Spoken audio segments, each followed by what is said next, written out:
The treaties that get signed, this Trans-Pacific Trade Treaty, whatever it's called.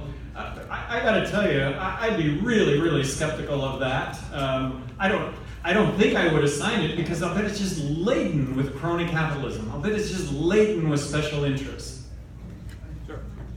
Yes, with regards to free trade, one of the necessary conditions for free trade to thrive is global stability.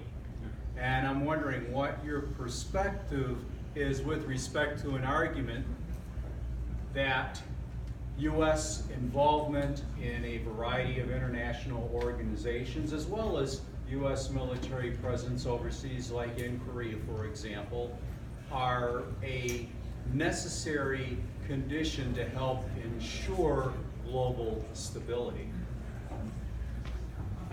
If we're attacked, we're going to attack back. I mean, it's that simple. We're going to have an impenetrable national defense, but that's the argument. I mean, this is the argument that gets posed to politicians all the time. And how about presenting that argument to a couple of skeptics that at the very get-go, well, what interests and why? And at the end of the day, probably the argument isn't going to carry. That, from my standpoint, it's going to have to be an awfully convincing argument. But I get what you're saying. We provide this worldwide stability, and because of this worldwide stability, trade flourishes, and well,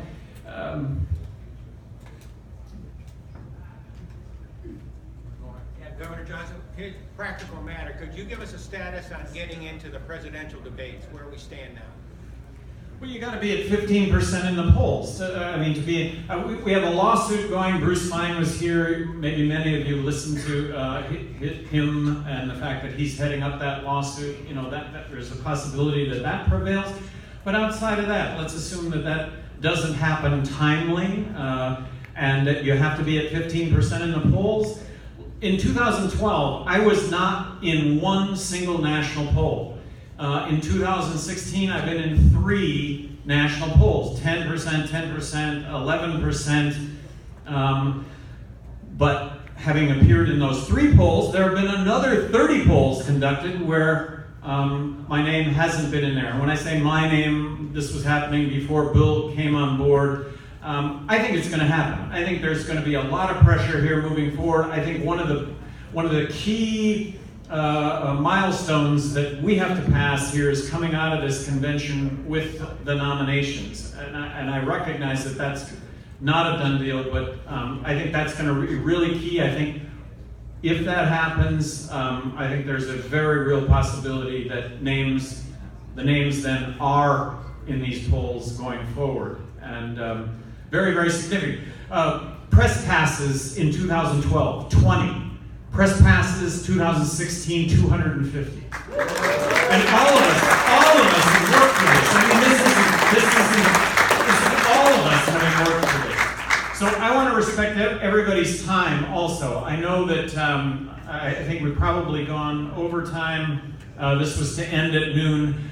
I'll just say it again. I respect every single one of you. This is us that have gotten in this position. It's us because you have worked so hard, tirelessly, so much money, so much time.